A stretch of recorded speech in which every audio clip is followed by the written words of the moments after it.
तो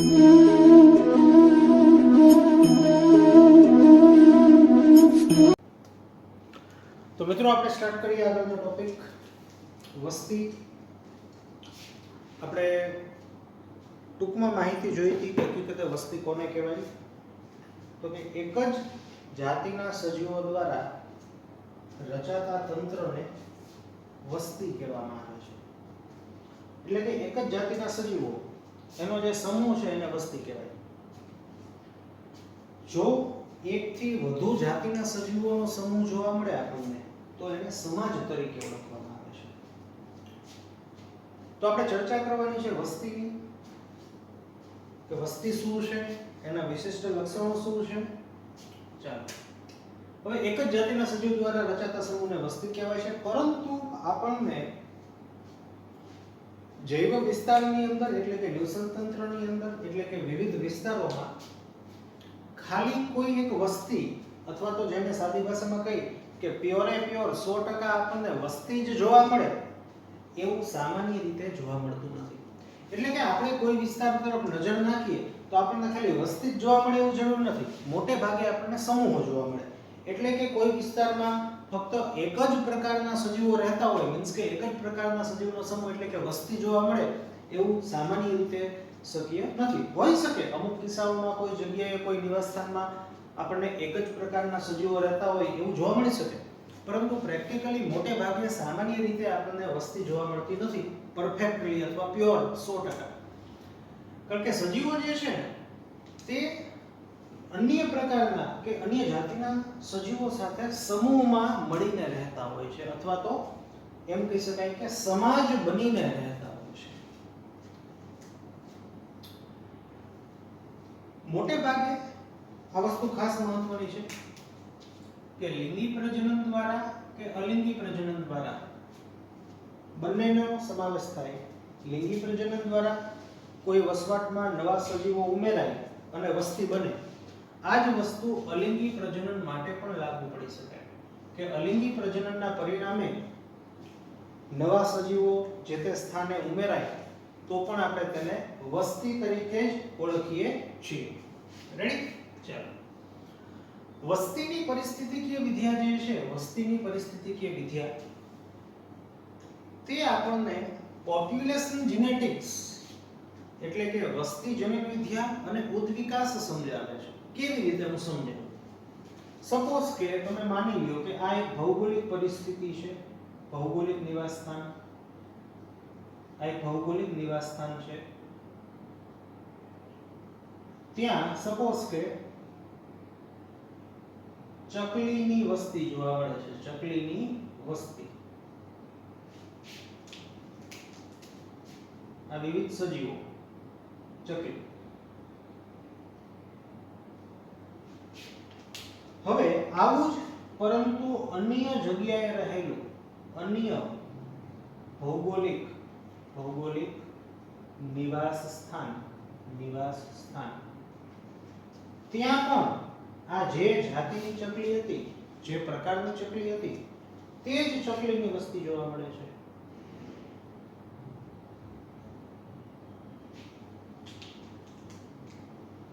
પણ ખેર એવો છે કે અહીંયા જોવા મળતી તે જ જાતિની ચકલીનો ધારો કે કલર અલગ છે અથવા તો કોઈ અલગ લક્ષણ જોવા મળે છે, તો આ બાબત એટલે કે વસ્તી પરિસ્થિતિકીય વિદ્યાનું મહત્વ જનીન વિદ્યા અથવા ઉદ્વિકાસ સમજવા માટે પણ એટલું જ મહત્વનું છે કે જો આપણે આ વસ્તીની અથવા તો વસ્તીના લક્ષણોનો અભ્યાસ કરીએ, વસ્તીમાં રહેતા સજીવો છે એના લક્ષણોનો અભ્યાસ કરીએ તો આપણને ખ્યાલ આવે કે આ વસ્તીની અંદર જોવા મળતો સજીવ અને આ વસ્તીની અંદર જોવા મળતા સજીવ એની વચ્ચે શું કોઈ લક્ષણમાં ડિફરન્સ છે, અને આ બાબત આપણને ઉદ્વિકાસ સમજાવે.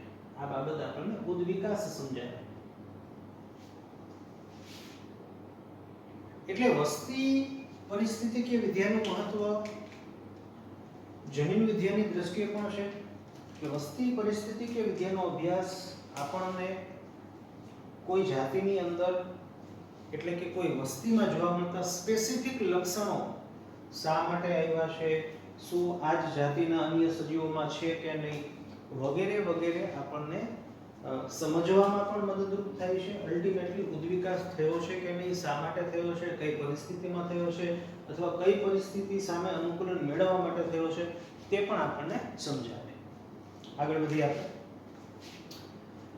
તો વસ્તીના ઉદાહરણો જેમ કે ભેજયુક્ત જમીનની અંદર જોવા મળતા દરિયાઈ પક્ષીઓનો સમૂહ, ત્યજાયેલા વિસ્તાર એટલે કે જે વિસ્તારનો ઉપયોગ મનુષ્ય કરતા નથી અથવા તો એને છોડી મૂકેલો છે, એટલે કે બહુ મહત્વનો નથી, તો કોઈ વિસ્તારની અંદર જોવા મળતા ઉંદરોનો સમૂહ, વન ક્ષેત્રની અંદર જોવા મળતા સાગના વૃક્ષોનો સમૂહ, અથવા તો સંવર્ધન પાત્ર જે છે એની અંદર જોવા મળતા બેક્ટેરિયાનો સમૂહ, કે તળાવમાં રહેલા કમળના છોડનો સમૂહ.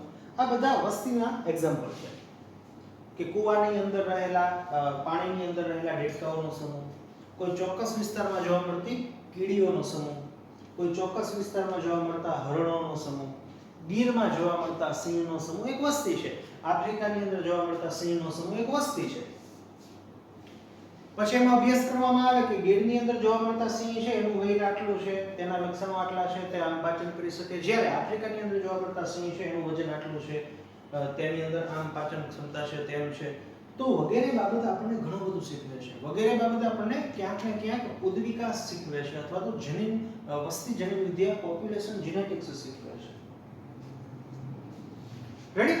તો ચર્ચા કરવાની છે વસ્તી. મેઈન આપણો ટોપિક છે. હવે છેક સુધી જેને કહેવાય કે આ ચેપ્ટરમાં આપણે વસ્તી રિલેટેડ જ વાત કરવાની છે, વસ્તીની જ વાત કરવાની છે. તો આપણો મેજર મુખ્ય ટોપિક છે વસ્તીના લક્ષણો. વસ્તીના લક્ષણો, એવા લક્ષણો કે જે કોઈ વ્યક્તિગત સજીવમાં ન જોવા મળે, એવા લક્ષણો કે જે કોઈ વ્યક્તિગત સજીવની અંદર આપણને જોવા ન મળે, પરંતુ સજીવનો સમૂહ, એક જ પ્રકારના સજીવનો સમૂહ જેને આપણે વસ્તી કહીએ છીએ, એમાં જોવા મળે. તો આ ચેપ્ટરની અંદર હવે આપણે છેક સુધી જેને કહેવાય કે વસ્તીના લક્ષણો શું છે એનો આપણે અભ્યાસ કરવાનો છે. ચાલો. તો વસ્તીના વિવિધ લક્ષણો જેમ કે જન્મદર. તો જન્મદર છે એ વ્યક્તિગત સજીવમાં ન જોવા મળે. વ્યક્તિગત સજીવ હોય એનો જન્મ થાય, પણ સજીવોનો સમૂહ હોય તો એમાં આપણને જન્મદર જોવા મળે કે આ સજીવનો સમૂહ છે તેમાં દર વર્ષે 4 નવા સજીવ ઉમેરાય છે, કે આ સજીવનો સમૂહ છે એમાં દર વર્ષે 50 નવા સજીવ ઉમેરાય છે. તો આ એક લક્ષણ છે કે જે વસ્તીમાં જોવા મળે. તો જન્મદર એક વસ્તીનું લક્ષણ છે. મૃત્યુદર વસ્તીનું લક્ષણ છે. વસ્તી ગીચતા કે કોઈ વસ્તીની અંદર એકમ ક્ષેત્રફળ દીઠ આટલા સજીવ જોવા મળે છે, તો આને વસ્તીની ગીચતા કહેવાય. સપોઝ કે આપણે ચર્ચા કરીએ તો કીડીની એક વસ્તી હોય, અથવા વૃક્ષની વસ્તી હોય અને સિંહની વસ્તી હોય. તો આ બે કિસ્સાની અંદર વસ્તી ગીચતા, સજીવની વસ્તી ગીચતા આમાં વધારે જોવા મળે. સિંહ પાસે ન રહેતા હોય. બહુ સિમ્પલ વાત છે. પછી સંભાવ્ય જન્મદર, સંભાવ્ય મૃત્યુદર શું છે આપણે ભણીશું. જે તે વસ્તીની સજીવ સમાવવાની ક્ષમતા, જેને વહન ક્ષમતા કહેવાય, આપણે ભણીશું શું છે. જીવન સૂચક દર્શક આંક ભણીશું શું છે. લિંગ પ્રમાણ, આ તમે સમજી શકો કે કોઈ વસ્તીની અંદર લિંગનું પ્રમાણ તે એક વસ્તીનું લક્ષણ છે. લિંગનું પ્રમાણ એટલે નરની સંખ્યા અને માદાની સંખ્યા, અને લિંગનું પ્રમાણ કહી શકાય. વસ્તી વૃદ્ધિનો દર, કોઈ વસ્તીની અંદર વસ્તીની જે વૃદ્ધિ છે એનો જે દર છે તે અલગ અલગ હોઈ શકે. ગાણિતિક પ્રકારનો દર હોઈ શકે, ભૌમિતિક પ્રકારનો દર હોઈ શકે. ગાણિતિક મીન્સ કે કોન્સ્ટન્ટ દરથી, એક અચળ દરથી વસ્તીમાં વધારો થાય. જ્યારે ભૌમિતિક પ્રકારની વૃદ્ધિ એટલે દર એકમ સમયે વસ્તીમાં સતત વધારો થતો જાય. આપણે ભણીશું ગ્રાફ સાથે. થોડુંક તમે ચેપ્ટર નંબર 15 ની અંદર પણ આપણે ગાણિતિક અને ભૌમિતિક વૃદ્ધિ શું છે એ જ વસ્તુ છે અહીંયા. અને છેલ્લે ખૂબ જ મહત્વનું વસ્તી આંતરક્રિયા, એટલે કે વસ્તીની અંદર સજીવો વચ્ચે થતી આંતરક્રિયાઓ બહુ મહત્વનો પોઈન્ટ છે, જેની અંદર આપણે સહજીવન શું છે, પરોપજીવિતા શું છે, સહભોજિતા શું છે, પ્રતિજીવન કોને કહેવાય, વગેરે વગેરે જેને કહેવાય, આવા પરસ્પર આંતર સંબંધોનો અભ્યાસ કરીશું. રેડી? તો સ્ટાર્ટ કરીએ. નંબર 1, જન્મદર. જન્મદર એટલે શું? બહુ સિમ્પલ, કાઈ મોટી વાત નથી. જન્મદર એટલે શું કે વસ્તીની અંદર તમે કોઈ પણ એકમ સમયમાં લઈ શકો કે કોઈ પણ રીતે તમે જન્મદર જે છે વ્યાખ્યાયિત કરી શકો કે વસ્તીની અંદર એકમ સમયમાં ઉમેરાતા નવા સજીવનું પ્રમાણ એને જન્મદર કહેવાય. સામાન્ય રીતે જન્મદર છે એને પર્સન્ટેજ થી દર્શાવવામાં આવે કે ગયા વર્ષની સાપેક્ષે આ વર્ષે આટલા ટકા લોકોએ જન્મ લીધો, એટલે કે આટલા ટકા જેને કહેવાય વસ્તીમાં વધારો થયો. તો સામાન્ય રીતે પર્સન્ટેજ ની અંદર જન્મનો દર છે એ દર્શાવી શકાય. એનું સૂત્ર છે કે નવા ઉમેરાયેલા સજીવોની સંખ્યા, ઉમેરાયેલા કરતા અહીંયા શબ્દ સારો લાગશે, નવા જન્મ લેતા સજીવની સંખ્યા ના છેદમાં પહેલેથી ટોટલ કેટલા સજીવ છે એની સંખ્યા, મીન્સ કે હાજર સજીવની સંખ્યા એને ગુણ્યા 100 એટલે આપણને પર્સન્ટેજ ની અંદર આન્સર મળશે. તમને એક એક્ઝામ્પલ સમજાવ્યું છે કે એક તળાવની અંદર પાછલા વર્ષે 20 કમળના છોડ હતા. પ્રજનન દ્વારા નવા વર્ષે 8 છોડ ઉમેરાયા, તો પ્રતિ વર્ષ જન્મદર કેટલા ટકા પ્રતિ વર્ષ થયો? તો કાંઈ મારે તમને કહેવાની જરૂર નથી કે આવી રીતે આવે. બહુ સિમ્પલ સાદું ગણિત છે, સાદું સૂત્ર છે, બરાબર? તો આ ઇક્વેશનની અંદર વેલ્યુ મૂકી એટલે આપણને 40% આન્સર આવે. અથવા આમ પણ કહી શકાય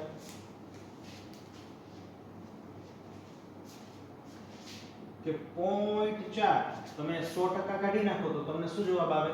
0.4. એટલે કે 0.4 નવા છોડ પ્રતિ સજીવ, મગજ ચલાવજો, પ્રતિ સજીવ ઉમેરાયા. ગાણિતિક રીતે નહીં પણ બાયોલોજીકલી આ જે વેલ્યુ લઈ એ મગજમાં ન બેસે, કારણ કે દર એક સજીવ કઈ 0.4 છોડનું સર્જન ન કરે. આ તો ગાણિતિક રીતે એવું થાય કે ટોટલ 20 છે તો પ્રતિ સજીવ કેટલા ભાગમાં આવે? જો આ પૈસા હોત ને 8 લાખ રૂપિયા હોત ને તો આમ થાત, પણ આ સજીવ છે એટલે બાયોલોજીકલી જેને કહેવાય તમે સમજી ગયા છો કે હું શું કહેવા માંગુ છું.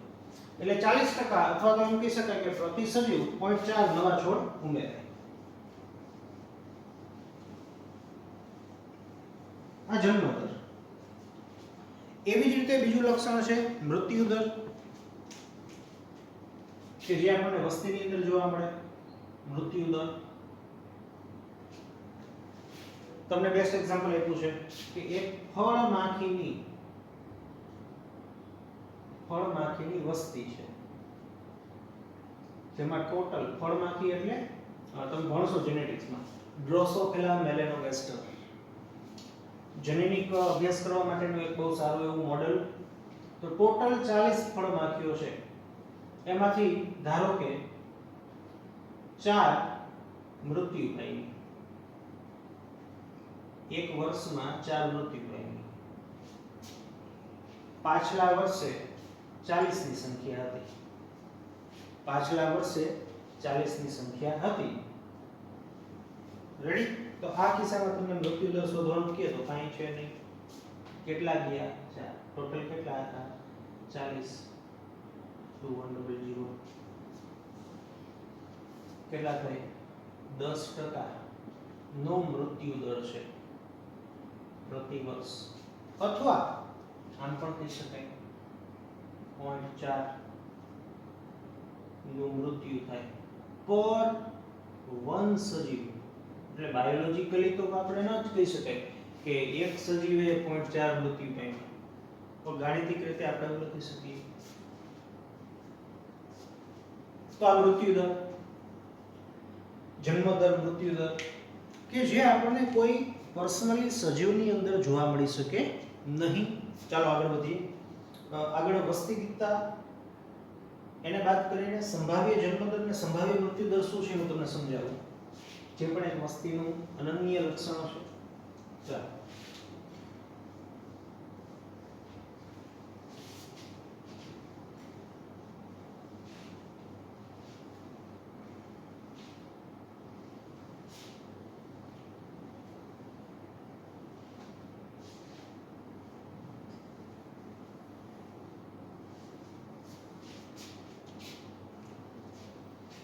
સંભાવ્ય જન્મદર એટલે શું?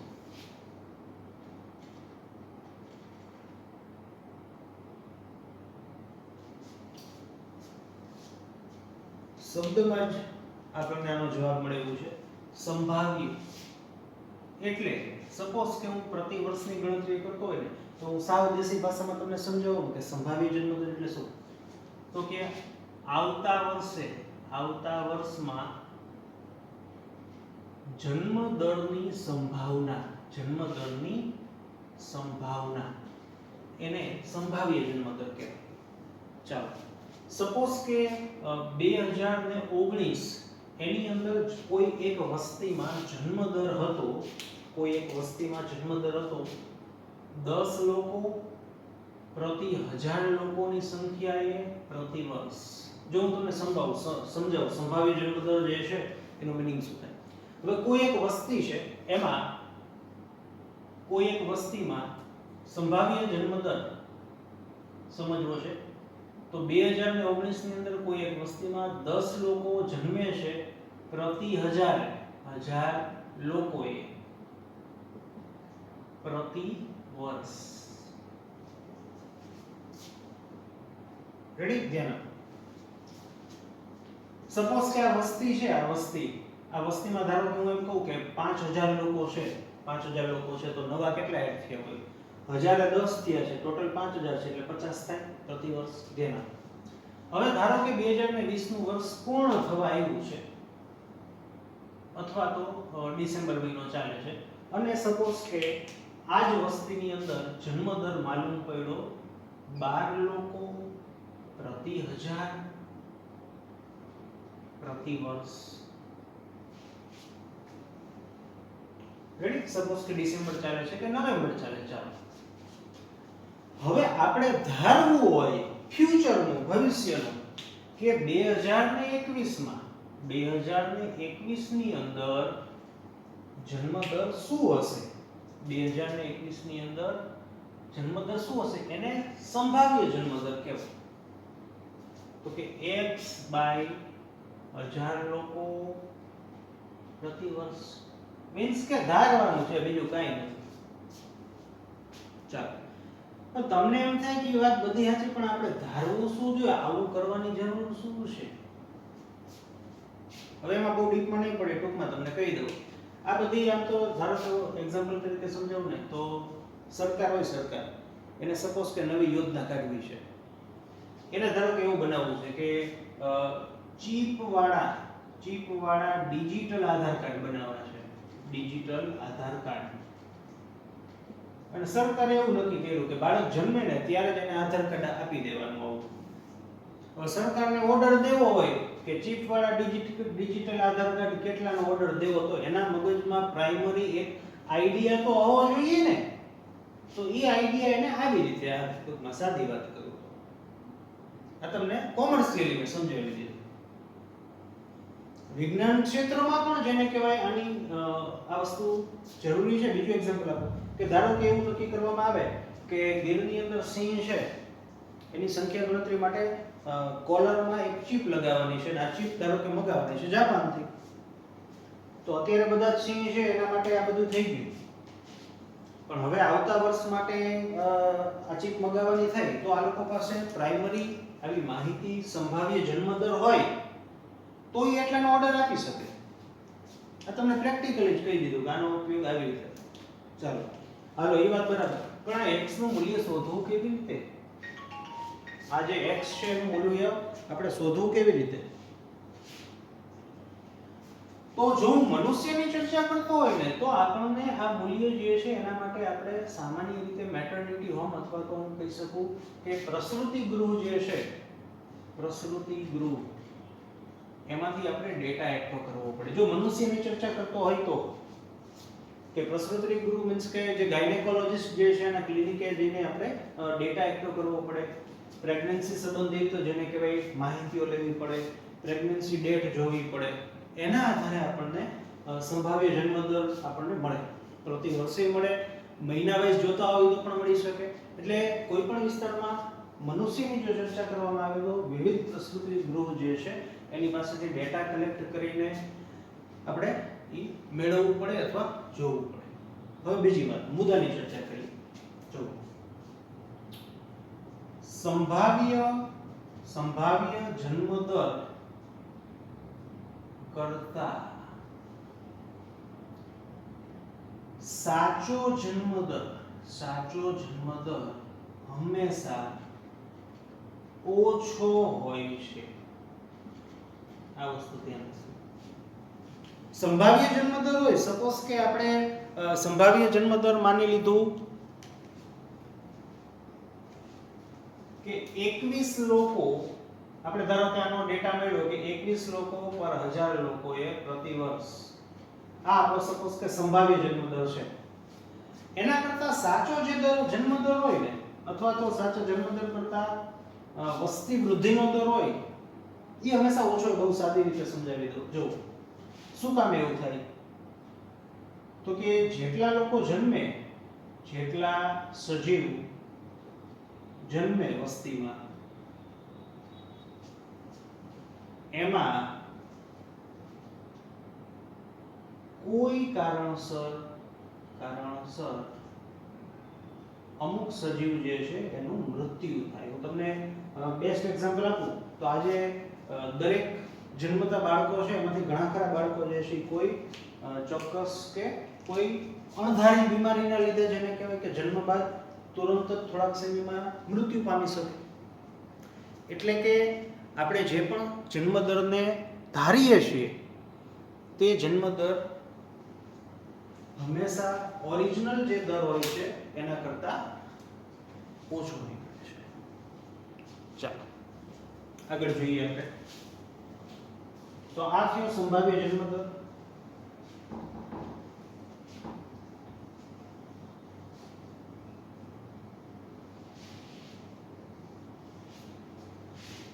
હવે સમજી ગયા હશો તમે કે સંભાવ્ય મૃત્યુ દર એટલે શું. આ જ વસ્તુ થાય સંભાવ્ય મૃત્યુ દર. મીન્સ કે ભવિષ્યની અંદર કે કોઈ આવતા મહિને કે આવતા વર્ષે કે આવનારા 5 વર્ષમાં મૃત્યુના દરની સંભાવના, કોઈ વસ્તીમાં મૃત્યુ દરની સંભાવના. બરાબર. હવે આની એપ્લિકેશન શું એ મારે તમને કંઈ કહેવાની જરૂર નથી. અને જો મનુષ્યની ચર્ચા કરીએ તો આપણે આ કેવી રીતે માલુમ પડી શકે, તો એના માટે દવાખાના ફરવા પડે કે ઘરે ઘરે જઈને જોવું પડે. મોટી ઉંમરના વૃદ્ધ વ્યક્તિઓ છે વગેરે વગેરે, એના થ્રુ આપણને માહિતી મળે. ચાલો મુદ્દાની વાત. સંભાવ્ય મૃત્યુ દર હોય ને, સંભાવ્ય મૃત્યુ દર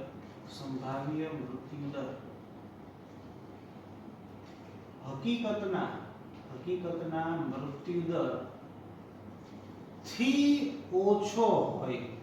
હું શું બોલ્યો, શું લખ્યું વિચારજો. સંભાવ્ય મૃત્યુ દર જે છે તે હકીકતના મૃત્યુ દરથી ઓછો હોય છે. અથવા હું તો બોલી શકું કે સંભાવ્ય મૃત્યુ દર કરતા હકીકતનો મૃત્યુ દર વધારે હોય. કઈ રીતે? તમે એમ ધારતા હોય કે સપોઝ કે 2019 ની અંદર 8 લોકો પ્રતિ 1000 મૃત્યુ પામતા પ્રતિ વર્ષ. સપોઝ કે 2020 માં આ આંકડો આપણને મળે છે 10 નો.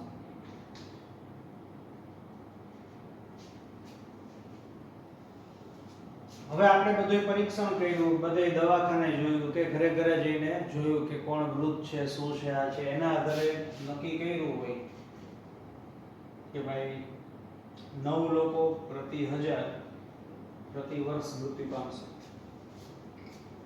પણ હવે આપણે જે નક્કી કરતા હોય ને, એ સામાન્ય રીતે વૃદ્ધ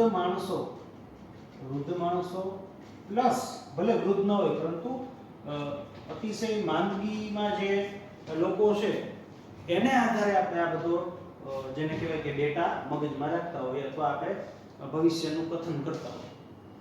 પણ એમને પણ જેને કહેવાય કે કોઈ કુદરતી આફતો, મનુષ્યની ચર્ચા કરીએ તો એક્સિડન્ટ થઈ જાય કે અન્ય સજીવોની ચર્ચા કરીએ તો કુદરતી આફતો અણધારી આવી પડે અને કોઈ વિસ્તારની અંદર સજીવો જે છે એ મૃત્યુ પામે કે નાશ પામે.